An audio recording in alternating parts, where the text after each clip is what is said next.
What is up, everybody? Welcome to Saturday.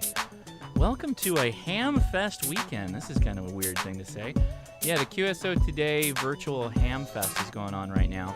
And so we've got a bit of a fun thing going on. We got multiple combinations of discussions going on. So obviously we've got the Ham Radio Crash Course chat and everybody that's watching the video right now. Thanks so much for coming out, by the way. We also have a Zoom call that's going on right now. If you go to the QSO Today Ham Fest, the YouTubers Bunch booth, there's a link to the Zoom chat. It is live right now with all of my YouTube friends doing a bit of Mystery Science Theater 3000 on me right now. Somebody says there's an echo. Echo, huh? Should be an echo. Oh, I wonder if I've got my voice mod turned on. Is that what's going on? No, shouldn't be. Uh-oh, somebody says echo. See, I already screwed it up. Is that better? Is that better? No more echo?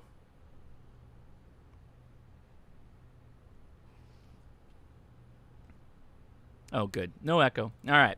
How's it going, everybody? I'm Josh, KI6NAZ. I killed the audio there just so that we could check the echo. But anyway, yeah, welcome to Hamfest weekend. One of the first things we've had Hamfest-wise in a really long time. And we'll talk about it a little bit. But I just want to give a big shout-out. Bob, K6UDA, wanted me to wear my frilliest shirt that I had before they went live so they could razz me. And this is the frilliest shirt I have. It's this K6UDA shirt, and I get the cool animated effect to it. So this is the frilliest shirt I have. So everybody that's Mystery Science Theater 3000ing me, please do comment on the frilly nature of this shirt. Right? With that said, no, I'm going to take this off right now. I'm going to go to my regular merch shirts, which is the thank you for Contact 73. So thank you very much for everybody that goes to hamtactical.com and checks that out. Leia has a couple of new shirts she actually finished this weekend. So we've got a couple of new ones. This is hamtactical.com, and if you go to new items, she created an FT8 line. So we've got FT8 Waterfall, and it's literally the FT8 Waterfall, and I like it in the yellow personally. The low signal, not low power FT8 shirt, which is something we've been saying for a really long time.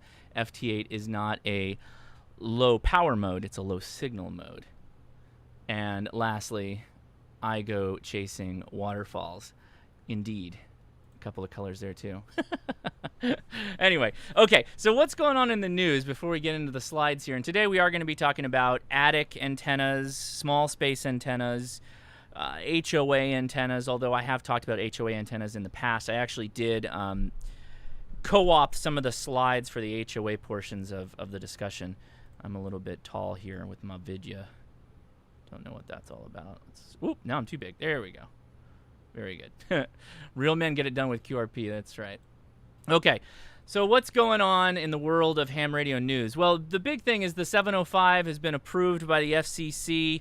This is coming out of swlingpost.com or swling.com. And we also got a street price, which is showing up at the HRO at about $1,299.95. for street price for what's showing up at HRO and for gigaparts. And no real confirmed numbers, but it sounds like September is when people will start getting their hands on it. So consider that when you're thinking about how you're going to spend your money at the end of summer here. Another big news item, too, a lot of ICOM stuff. ICOM releases the ID52A, which is the replacement to the 51A that just kind of got discontinued. They stopped selling it at the HRO, and actually they also have kind of been rolling out the ID31A, which your Hamfest chat is dinging in the background. Okay, let me close that. Thank you, Leia. So yeah, the new 52A has been announced, and not a whole lot of features that have been talked about other than it has a color display, which is an upgrade from the 51. It has Bluetooth. It is a simultaneous receiver, so it's a proper dual channel, dual receive capable HT. It has D-Star, which we would expect, and it will do UHF. Oh, interesting. It's got UHF 225 through 375 megahertz airband reception. Interesting. and it has increased audio output. So I'm assuming they put a bigger speaker in there. And the cool thing about this, and a lot of HT manufacturers are all doing this, is there is standard accessories for all of them. So in this case, all your ID51 accessories will work in the ID52. So that's pretty cool. I'll be putting up a video likely next week of a talk I did with W6RAP, and we did it through the Keller Peak repeater. So I've got the audio recording of that. What's cool about Keller is it's an Echolink and IRLP repeater. Anybody who asks me like, hey, Josh, I want to hear what repeaters are kind of like in Southern California, this would be the one to check out. Keller Peak Repeater Association, which is in the Inland Empire. If you just Google Keller Repeater, you'll find it. Yeah, I'm very much rocking. People are joking on my head is shaped like a potato. Yeah, I'm very much rocking the COVID hair because everything's shut down and COVID beard right now. So, and big shout out to W6RIP who kind of chaired the talk, and I got to talk for a little bit on Summits on the Air. If you're not subscribed to him, you really should. He's got a lot of really great videos, so make sure you hit that up. Okay, so QSO today. Hamfest. So we're looking at the booth for the YouTubers bunch. I won't go into a lot of detail here because you really should just go get access to it so you can check it out. But there's a Zoom chat down here, as well as a chat room, and this is a virtual Hamfest, right? So there's all kinds of booths, and in fact, I can kind of cycle through these here. So Alex Loop, right? People are familiar with Alex Loop. Let me go back up to the exhibitor hall. So yeah, you can see Elecraft, Flex Radio. So they've got booths set up, and they've got people in chat rooms that are actually sitting there and talking, and you can dive in on any one of these. So dive in on Rig Expert, and there you go. You can get some information. There's that Stick 230 that I believe Jason is going to talk about or has talked about. I'm not sure. It might be tomorrow. Anyway, so if you're interested in that, it is at qsotoday.vfairs.com. I'll post the link in the chat really quick.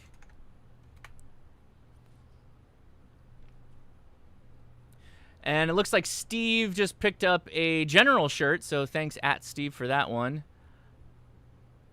MRadio 2.0 says, they're so mystery science-eatering me right now. Well, thank you very much. With that said, since Jason was the one that made that comment, I will open up my beer. My beer today is also, we're still on Jason's beers that he sent. This is the full-grown ombre, and this is out of, I've got the full-grown ombre hair right now. This is a coffee, cocoa, and vanilla and ancho chilies stout. Imperial stout. Fantastic. And I appreciate the $7.62. Appreciate that. Yeah, well, you can, maybe I'll come out with a video where it'll sync up the audio to my talking. No, I won't do that. Someone might, though. All right. Wow. Kind of on the milder side. I didn't expect that. It's good. It's just a little mild. Flying Squirrel says, bring on the 705. Thanks, Josh, for all the vids and knowledge. Great video with Fieldcrest Survival. Yeah, Mike Glover last week. Wow, that was a really good talk. If you haven't seen it, please go back and check it out. It was a lot of fun. Okay, so enough of that. What time are we at? Yeah, we got good on time. So anyway, I'm sure you're having fun. Hopefully, if you've been watching the things going on in the QSO Today Hamfest, leave a comment below. Let us know what you think of your time with the Hamfest. It's obviously a new format. It's kind of a new thing that, you know, we are obviously YouTube people are pretty easy at just being able to hop on kind of like we're doing right now and just making it happen. But this is a bit different, right? It's an actual like website, chat room, video integration. Excuse me. Hey, Levi's in the house, the Cypress Ham. He and I just did a VHF contact before I went live about an hour or two ago, so that was pretty cool, Levi, to catch you there. Levi's on our Discord, and by the way, our Discord is where we do our after chat, so when we wrap up this show tonight, we're going to hop over to Discord and have some fun over there. So if you have questions, if I didn't cover something, or if you have an antenna that you're really proud of that you use in your attic or on your balcony, then hop on over to the Discord. The link is in the description, and we can talk about it. The IK04 super chat says, "I'm not drunk enough." This is the first beer I've opened. I haven't drank anything. Yeah, so I am not drunk enough. I guess that's true. Okay. Very good. All right, let's get some slides going here. So today we're going to be talking about attic and small space antennas for those that must, right? And a key point here, this is a patron picks episode, so the patrons, I post once a month a big poll of topics of discussion. Now, I've talked about HOAs in the past. I did kind of a mini deep dive on what HOAs are, kind of a bit of their history, a little bit of their history, a couple slides worth, and then walked through some of the other details on what goes into an HOA antenna and what some antenna options are. Today, though, we're going to talk a little bit more about the attic and small space side of it and include apartments in that as well. So again, the patrons, I listed it all and then they voted, and this is the episode they picked. So that is what we're talking about today. And if you're interested in anything regarding Patreon or supporting the channel, the link is in the description. And yeah, let's see. Good Game Ham Radio. Chug, chug, chug. No, I'm not going to chug. Thank you very much. Lonnie W says, thanks for your help, and HRCC got my general today. W0WAL. Well, congratulations. That's fantastic. Fantastic. All right, let's dive into this a bit. A bit. There we go. All right, so I'm just going to read through this. That is a that is a picture looking at the backside of my house. But I've got a small lot too, guys. Just remember, I live in a small lot just like most of you do. I'm just an animal, and I put huge antennas up on the roof. So introduction to this. I may not need to mention it, but we all don't live on a spacious estate with enough land to cover all of our ham radio antenna desires. Most of us, including me, right, have to make do with small lots to erect an antenna. These issues are only compounded for those in apartments, with at best a balcony that they can use. The last downtrodden ham are those behind the enemy lines living in a homeowners association. These hams living behind enemy lines have to carry out clandestine antenna ops to play radio. For all of you, I hope today's show will help get you on the air. Or, you know, at least get you thinking about different ways of doing it. All right, so first is have some realistic expectations. One, the low bands require long wires and big yagis to be effective in the low bands. So generally, there's some shortcuts you can take with adding coils and whatnot, but you might want to think about going with a higher band, at least to get started. Set sights maybe on 10 meters through 20 meters, right, as kind of your antenna goals of operation. 40 meters could be a little too tough.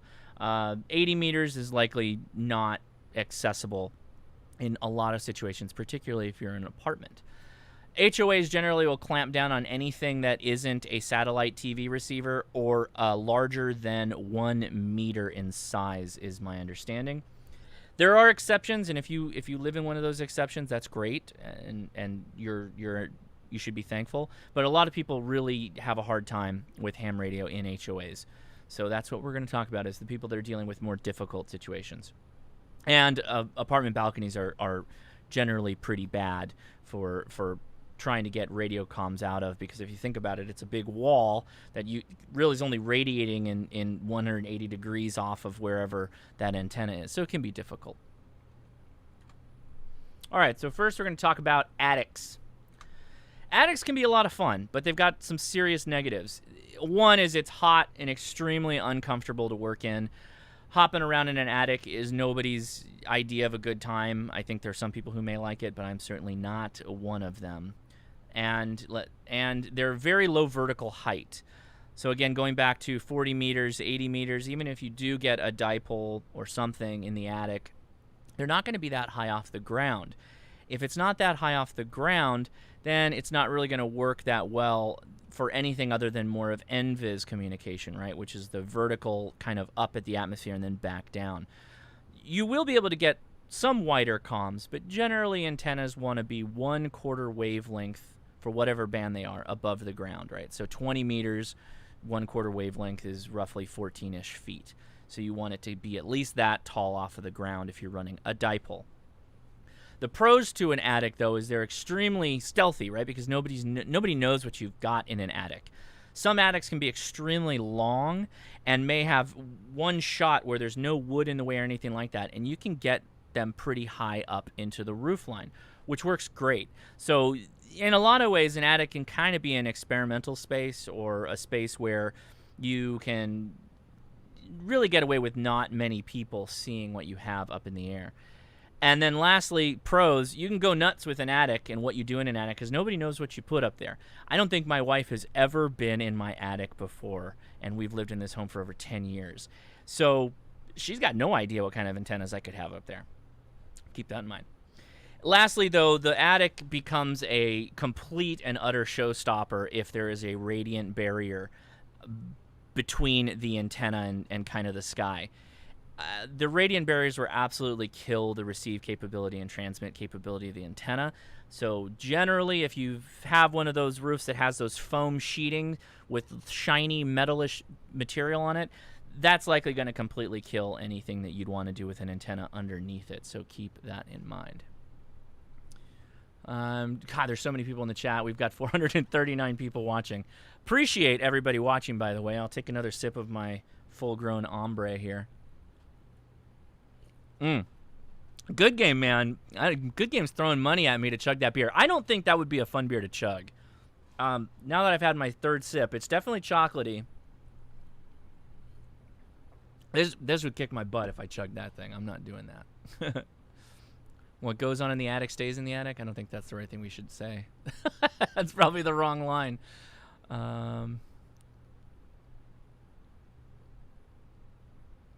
Yeah, okay, you know, Rick, that's a good point. I forgot to add that to the list. Rick Garman, or Jermaine, says, biggest attic problem here, electrical noise. Again, and the low vertical height is not just for the transmit capability of the antenna, but the closer you are to ground means you're closer to all the other electronic devices that are in and around your home.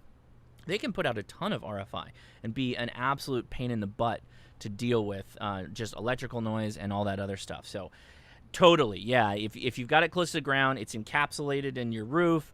It's close to the Romex wires that are run along the in the attic. That can all be an absolute nightmare. So there are definite cons to having an attic antenna, but I'm going to talk about something that may be able to mitigate that a bit.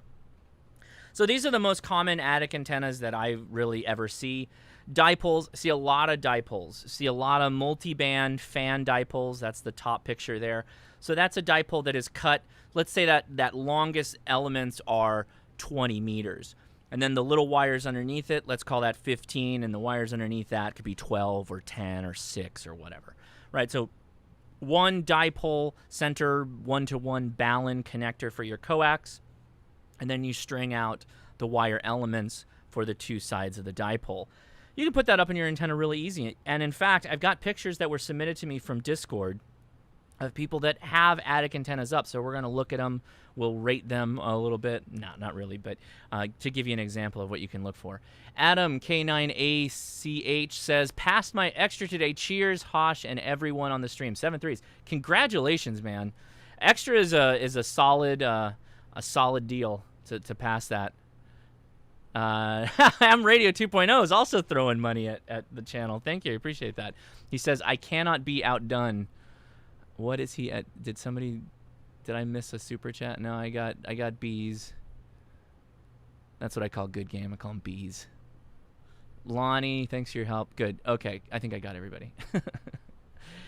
So then below the dipole on the right-hand side, it would be an end-fed. An end-fed, the difficulty with an end-fed, though, is end-feds are, like, long. It's a half wave. The length of wire is 1/2 wave of whatever band you're operating on. So 20 meters, that's 10 meters of wire, give or take, that you have to string around your attic. I have seen some absolute amazing jobs people have done with kind of routing wire all around the inside of their attic to try and get that wire up in the air. The problem with that is it's not that great to do it that way. You generally want the wire stretched out as far as possible. So having it kind of snake around, not that efficient. There's also kind of a bow tie dipole that I didn't actually draw it out. I probably should have, but a bow tie dipole that people do where they'll have the center connector on one side of the house, and then they'll go around the eaves of the house, and then on the back side they'll use a very large resistor. And that works really well because it's kind of outside the house. It's on the eaves of the house, but, that's a whole thing. If you want to know more about that, I actually did talk about that on the HOA video. I'll link to that. I'll post that in the cards or in the description somewhere. And then lastly, a full wave, although that's not what's pictured there, but or a magnetic loop. And magnetic loops they have their challenges, but they can be effective because you don't need a lot of space. In the case of this image, you can't really see it, although I tried to draw it. That one is on a rotator or rotor because those antennas are directional. So depending on how you have that thing aimed, there is some real nulls to that. In fact, I used my portable loop antenna as one of the antennas I used to kind of track down the noise that was affecting my station. And I'm still 10 over S9 today, although the power company is going to come soon. Let's see. W6RIP hops in with $1. Thank you, buddy. Appreciate that. IK04 says, sent $3.57 and says best caliber. So that is my favorite handgun caliber. Don't know why. I just like shooting .357. Also, you can always put 38 in it. Tango Oscar Mike sends a super chat as well. Thank you. And more from Bees. Good Game Ham Radio and Outdoors. He sent another super chat. Thank you for that. Appreciate it. All right. So the way you can mitigate some of the electric noise or RFI in and around your roof-mounted interior attic antenna is possibly use a second antenna. In this case, what I'm trying to show there is a receiving loop. MFJ makes one, works really well, works as a great receiving loop, and that way you can do kind of an A/B test with it. You can use the loop outside as your receiving antenna, and you can use the dipole as your transmitting antenna. So if you're dealing with a lot of RFI, that's fine. Just use your dipole for transmitting. The RFI doesn't really affect the transmission side of the house. And then you can use your receiving loop to receive. And then that way you can switch back and forth in certain stations that you may hear quietly on one antenna. You'll likely find when you switch over, you hear them better, worse, whatever. Man, people are having fun in the super chat. I appreciate it. K8MRD says, Ham Radio 2.0 for the win. Oh, wow. Everybody says $. Jason says, Ham Radio 2.0, Ham Radio 2.0 for the win. Hey, I also agree. Ham Radio 2.0 is great. Thank you for the super chat. So Jason from, not Jason Ham Radio 2.0. Jason Ham Radio 2.0 probably wouldn't put up an attic dipole. I can't see Jason hopping up into an attic and doing any work. That's just me, though. I know he's roasting me right now. But anyway, Jason put up an Alpha Delta DXEE fan dipole. Again, fan dipole. And you can see he's got a really long run through to the midpoint of what looks like the antenna there. But again, attics are not fun to work in. Can you imagine kind of having to crouch walk to the end of that, setting one up and pulling it over? Not fun. That's not going to be a fun thing at all. W6RIP says 338 Lapua is way better. Yeah, it's way better if you're living like up in Alaska and you got Kodiaks you got to take down or protect yourself from. Or 454 Kasul, I guess, would be better than 338 Lapua. How about that? All right, Anthony VE2HEU, he's got this one's really cool. I really like this one. I actually need to follow back with him and see how it performs. He has a 3-element homebrew cubicle quad.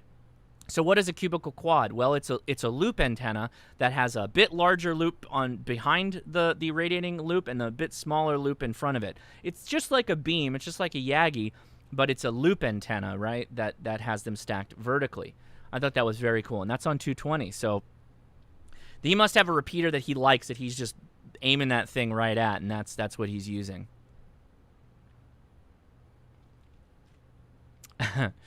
Thank you, Bob. K6UDA Radio says, K6UDA Radio is more entertaining. I think that's subjective, but, I guess our subscriber counts might show that maybe differently. I don't know.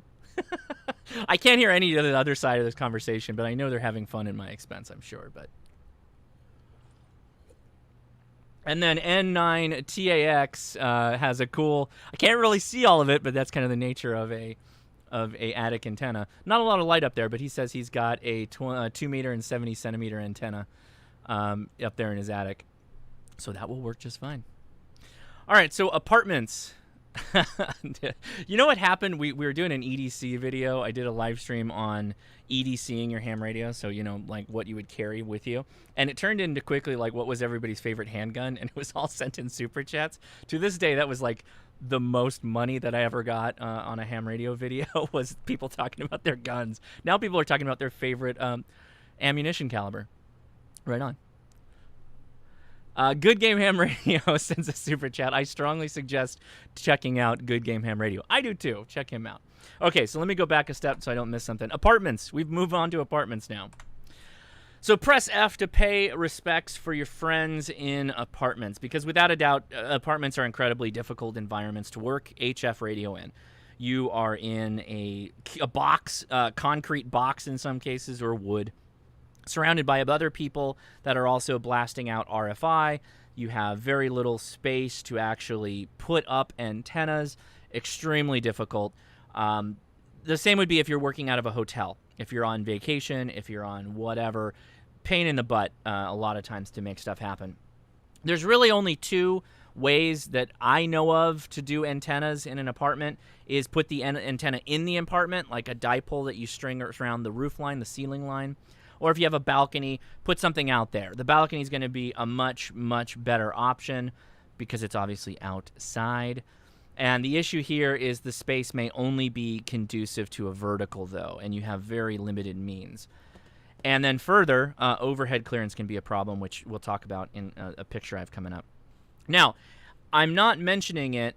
I'm not calling an apartment antenna one that you could put on the roof of the apartment. If you can put an antenna up on the roof, then this mitigates a lot of the problems, and that will work fine for an apartment antenna. So absolutely, if you can do that, go to town. No reason not to. Jason, another Jason, 85 IY, has an end fed that he's got rigged up that looks like it crosses over his balcony into his neighbor's balcony, which, fine. Make sure you get an agreement with your neighbors before you do that. But that's, how an effective end fed could be strung up. Oh, man. Is it Graham Koch or Graham Koch? Greetings from Oz, VK3PGK. Thank you for the super chat. I appreciate it. So on the balcony itself, on the railing, seems to be where a lot of people set some stuff up. And the problem that you have with balcony antennas, because you kind of want to be vertical, particularly with a vertical antenna, but you can kind of cock it at a 45-degree angle, and that works okay. But sometimes people will use just a ham stick, which is supposed to be what that top picture is supposed to look like, just on a 90-degree coming right out of the side of the house, the apartment, the balcony, whatever. And that seems to do okay as well. The obviously really important thing that we have to keep in mind is this is going to be potentially where people are walking underneath. So make sure you have a very good system for connecting it to the railing. Make sure it's really strongly connected. You don't want to have parts of your antenna falling off. Key point, the ham stick, the end there where that little cone is, there's a set screw. Once you get that ham stick tuned for the frequency that you're in, that set screw, given enough time, may back out. Who knows what happens, could fall off. It could be all kinds of problems. So maybe put a little blue Loctite, just a dab, on there, just to hold it in place. And then the lower one is a coil antenna modeled a little bit after the MFJ balcony antenna that they have. Now, all of these antennas, the thing you have to keep in mind is you can't just throw a vertical out on a balcony and say, well, I'm done, I'm all set. You got to have radials usually associated with the antenna, and those require some kind of creative routing for how you're going to put this radial system underneath the antenna. I have taken radials and I've dragged them through the sliding glass door out of the balcony and into the room that I was in and just kind of dragged them out as far as I could. I've hung the radial off the side of the balcony and just let it just flop out there. The problem with that is if anybody else sees it, they're likely to grab it and rip it out and possibly damage your antenna system or rip the whole dang thing off the balcony, and that would be a problematic thing too. You can kind of route it, though, kind of around the wall side. You can do that with a radial, but again, kind of can be difficult. David Fuller says the apartment's on the ground floor. His apartment's on the ground floor. So apartments on the ground floor, you can This will actually be a little bit easier when we get to the HOA section of the chat and the portables, because you can just go outside then. Just go set something up outside and just drag it back in. This was a great 3D printed project that KF0AFA over on Discord sent a link to. So both the project and a picture of it set up. That's an APRS antenna that he has mounted kind of out at a bit of an angle off of his balcony. Great job. Very, very cool. And that's totally usable for 70 centimeters and UHF, but, you know, still great.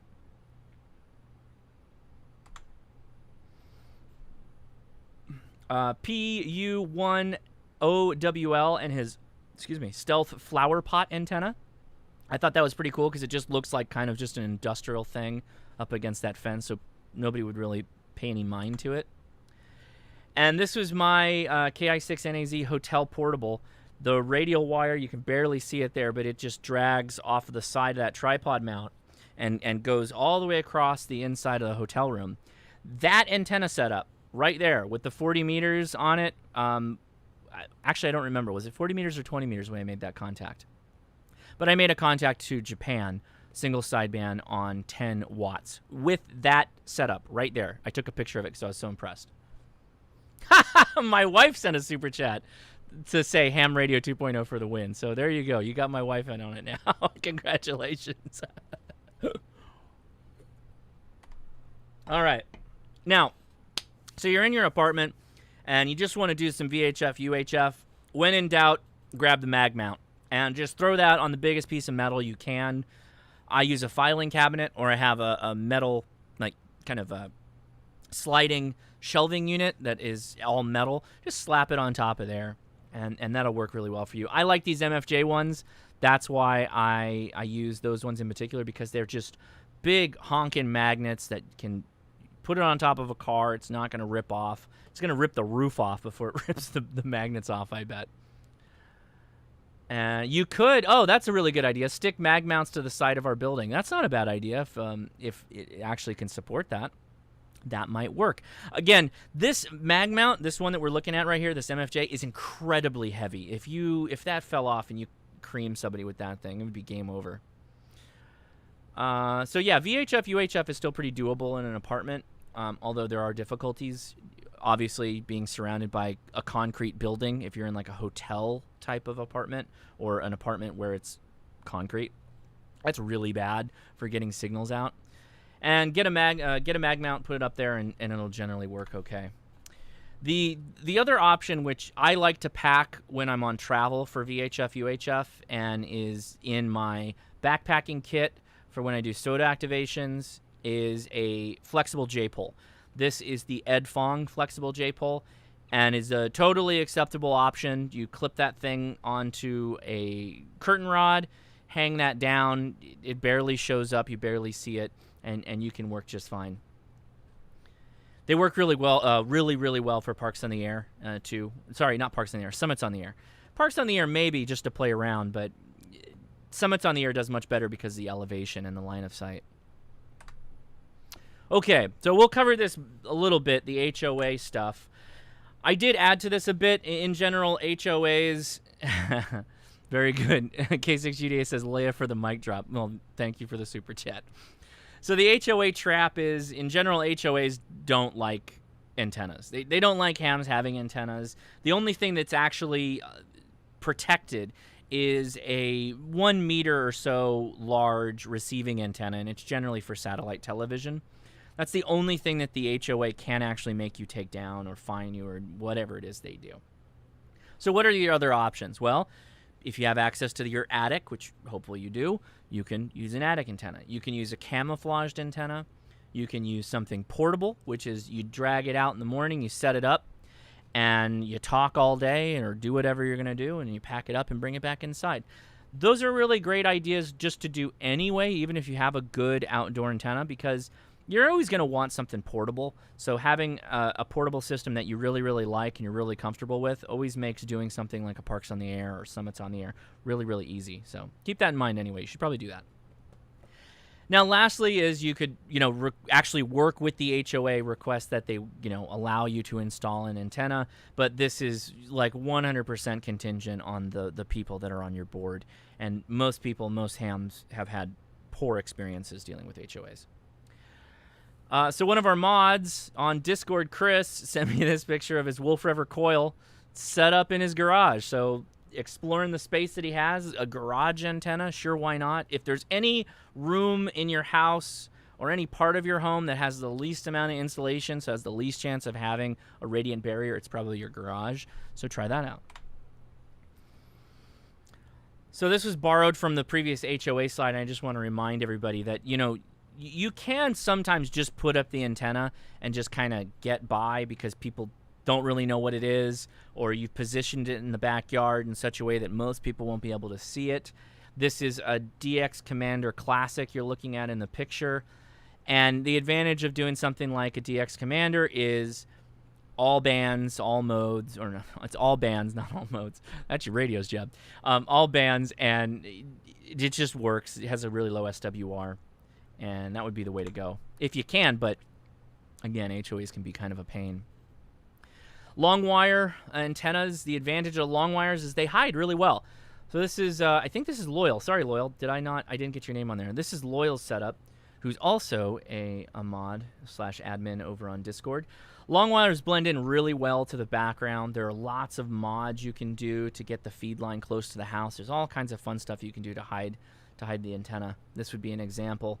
Particularly that second picture. You can barely see the line contrast against the sky. There is a long wire in this picture. I just don't know where it is. And this is KG5 SPR. He's got the long wire set up there. So consider portable. Again, having something that can generally be assembled in your backyard, used, and then stowed when done is highly advantageous. It is hard to sight you if you are actively using the antenna. Tear it down immediately when done and put it away.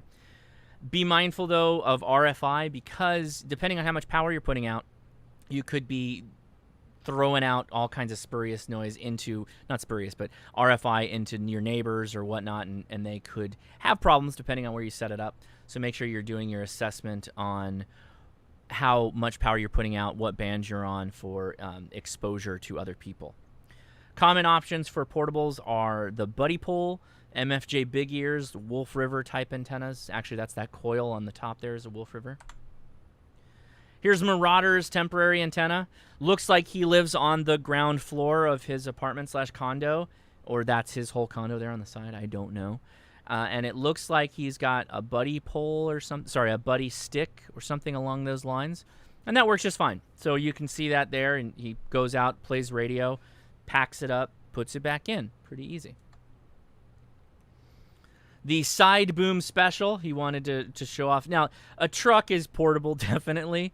A truck is portable, definitely, but, what you can do when you're out there, he's got a full-size antenna mast that he puts up, so he's obviously not driving with that going down the road, but DX Commander has definitely done that in the past. All right, so dipoles. Dipoles actually work really well in an HOA in certain situations. If your house kind of has roof lines where you can mask the antenna a little bit, then you can actually put up a dipole, possibly use a fan dipole, and kind of route the lines and the legs around the home a bit, or set it up again outside of the visual space of the people in your area or the people that are your neighbors. Ham Radio 2.0 says, "Oh my God, what is this?" It's talking about HOAs.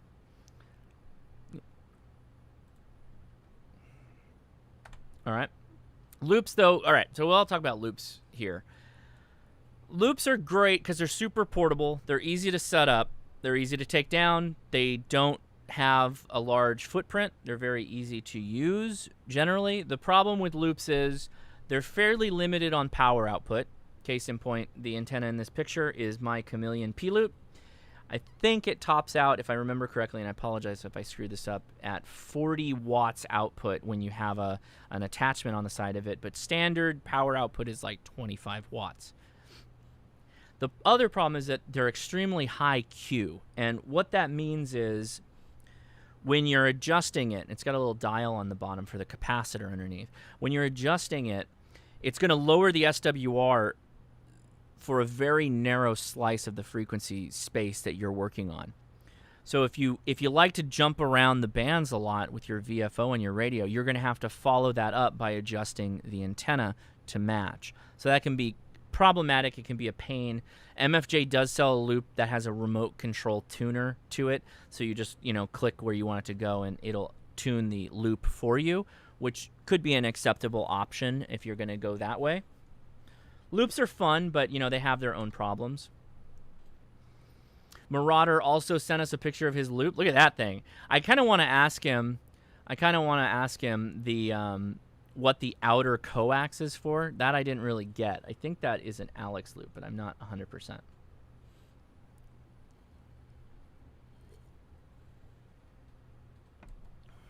All right.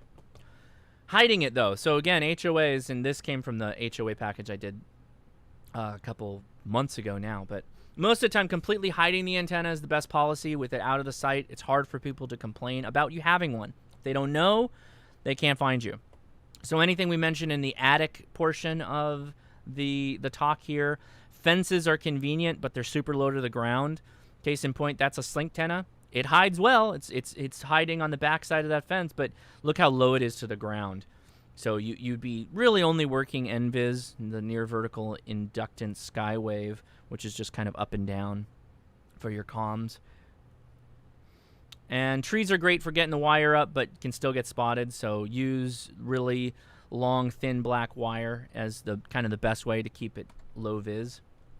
Ethan is showing off his inside the shack cover me in RF configuration. He has a loop and a slink antenna, which you can see kind of coming off of the roof there, or the ceiling line.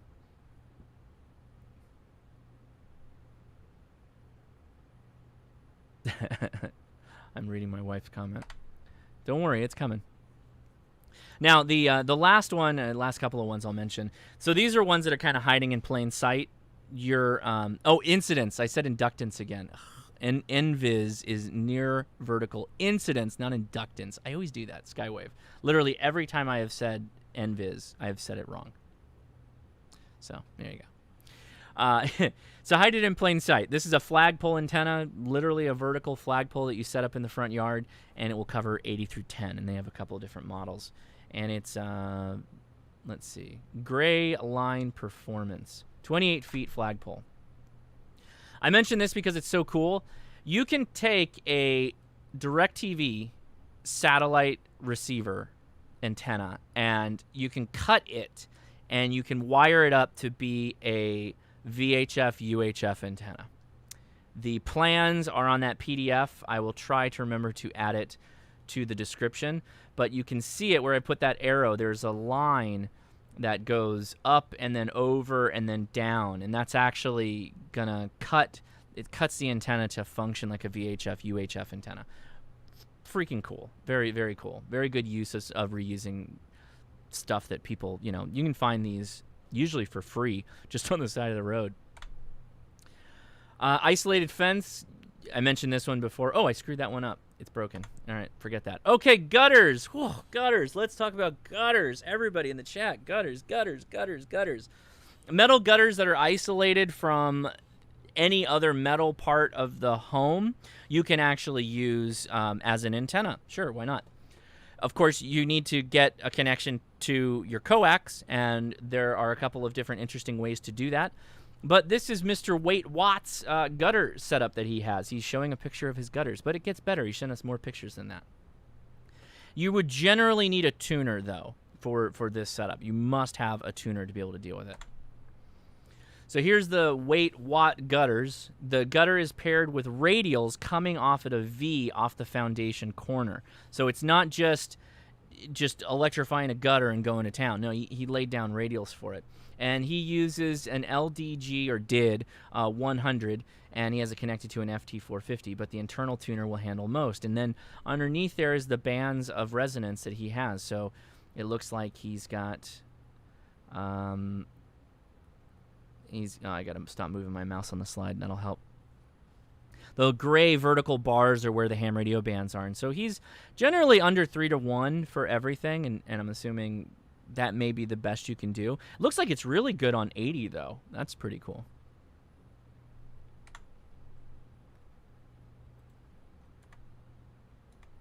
All right. So those are my slides. Well, we finished a little bit early, actually. So what I'll do, let's go back up here.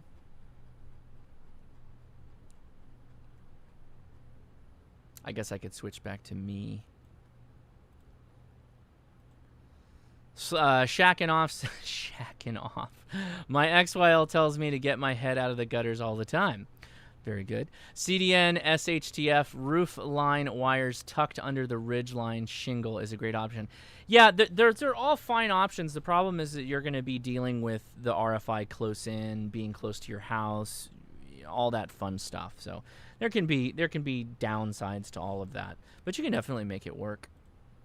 All right, so I do have a call-in.